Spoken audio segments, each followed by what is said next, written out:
A sea of faces chanting for a hero, Hulkamania once sold out stadiums, raked in over $100 million in merch, and crowned a Florida kid as the icon of an era. But decades later, the name Hulk Hogan summons headlines about scandal, lawsuits, and a fractured legacy. How did wrestling's ultimate good guy become one of its most polarizing figures? To understand the fall, you have to understand the force he once was. Gene Bollea was born in Augusta, Georgia in 1953, but the story really begins in Tampa, Florida. As a kid, Bollea was overweight and spent more time playing bass guitar in smoky bars than dreaming of the spotlight. His first shot at sports faded after a baseball injury at 16. Music pulled him in until a chance encounter at a local club changed everything. The Briscoe brothers, wrestlers themselves, noticed his size and presence and urged him toward the ring. He trained under Hiro Matsuda in 1977, and the initiation was brutal. Matsuda snapped his leg on the first day, a test of commitment that Bollea passed by returning as soon as he could walk. This was not only about physical toughness, it was about sculpting someone who could be more than a local attraction, someone who could carry a story into packed arenas. Early matches saw him billed as Terry Boulder and Sterling Golden, but the transformation accelerated in Memphis. On live TV, a host compared him to Lou Ferrigno, the actor who played the Incredible Hulk. The name stuck. Promoters began to shape a persona that could sell out shows and fill merchandising racks with shirts and toys. By 1979, Vince McMahon Sr. brought Bollea into the World Wrestling Federation and adopted the surname Hogan for broader appeal. The new identity was intentional. Every detail from the bleach blonde handlebar mustache to 24-inch biceps was crafted for maximum impact. The goal was clear: turn a performer into a symbol and a brand, a family hero who could sell not just tickets, but an entire way of life. On January 23, 1984, Madison Square Garden erupted as Hulk Hogan pinned the Iron Sheik to win the World Wrestling Federation Championship. That moment did not just crown a new champion, it launched a national phenomenon. Vince McMahon Jr. had a vision: wrestling as mainstream spectacle, not a regional sideshow. Hogan was the perfect vehicle. His image, yellow trunks, red bandana, and a voice booming with larger-than-life promises, became the face of the World Wrestling Federation's new era. Television deals brought Hogan into millions of homes each week. Saturday night's main event pulled in ratings that rivaled network sitcoms. The Hulkamania slogan was everywhere, on t-shirt, apparel, lunchboxes, and even breakfast cereal. By 1985, the World Wrestling Federation's revenue soared past $100 million, with Hogan-branded merchandise accounting for a massive share. Dolls, posters, vitamins. If it had his likeness, it sold. Kids lined up to see their hero preach the gospel of training, prayers and vitamins. Parents, drawn by the safe, all-American image, filled arenas from coast to coast. Hollywood took notice. In 1982, Hogan's cameo as Thunderlips in Rocky III gave him a taste of movie stardom and introduced him to a broader audience. The cross-promotion worked both ways. Wrestling fans flocked to theaters while new viewers tuned in to watch the man who had stood toe-to-toe with Sylvester Stallone. Hogan's appeal was no accident. Every handshake, every catchphrase, every shirt ripped in the ring was designed to build a brand that transcended wrestling. By the mid-1980s, Hulkamania was not just a storyline, it was a commercial juggernaut. How do you keep a myth alive when the world is watching? On July 7, 1996, the world of professional wrestling jolted when Hulk Hogan walked down the aisle at World Championship Wrestling's Bash at the beach, not as the all-American hero, but as the architect of a hostile takeover. Fans who had grown up chanting his name watched in disbelief as Hogan joined Scott Hall and Kevin Nash to form the New World Order.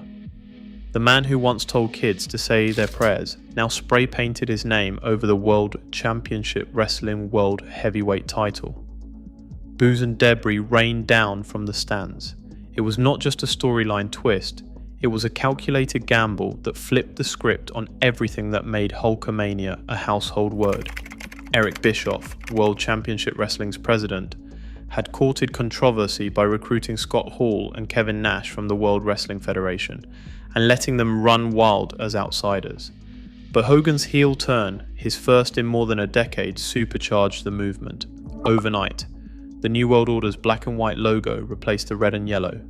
Ratings for World Championship Wrestling Monday Nitro soared, peaking at a 6.0 Nielsen rating, and crushing World Wrestling Federation Raw for 83 consecutive weeks.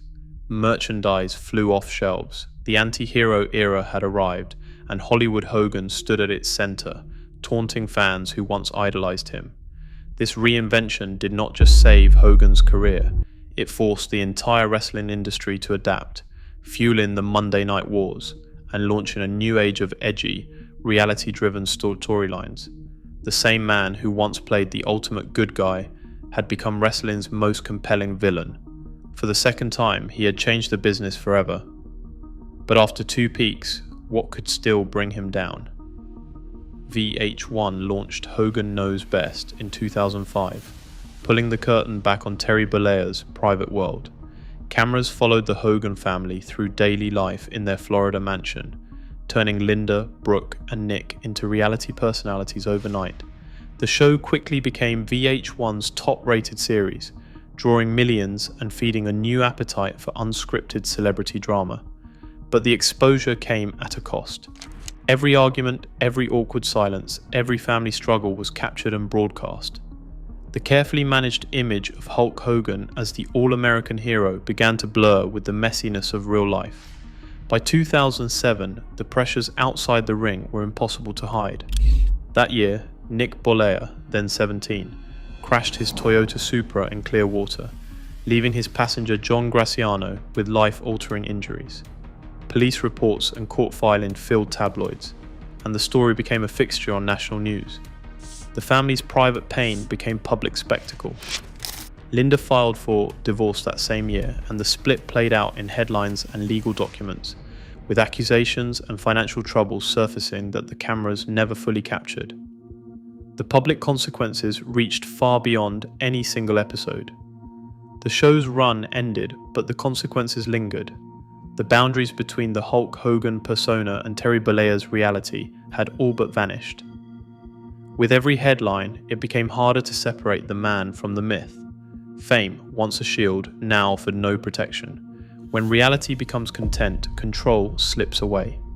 What happens when your story is no longer yours to tell? In October 2012, a private sex tape featuring Hulk Hogan surfaced on Gawker, igniting a legal battle that would grip the media for years. The leak turned a personal violation into a public spectacle, with headlines dissecting every detail. Hogan's legal team, led by attorney Charles Harder, argued that his privacy had been grossly invaded. The word private is important here. In March 2016, a Florida jury awarded Hogan $140 million in damages, $55 million in compensatory damages, and $115 million in punitive damages. The verdict forced Gawker Media into bankruptcy, and it led to a $31 million settlement. Behind the scenes, it was later revealed that billionaire Peter Thiel secretly funded Hogan's case, seeking retribution for a past grievance with the publisher. The courtroom win sent shockwaves through the press, but the cost to Hogan's public reputation was only beginning to unfold. After a high-profile legal victory, what did this triumph cost his reputation and his place in the public eye? In July 2015, audio of Hulk Hogan making racist remarks surfaced, triggering an immediate and sweeping response from WWE and the wider entertainment world.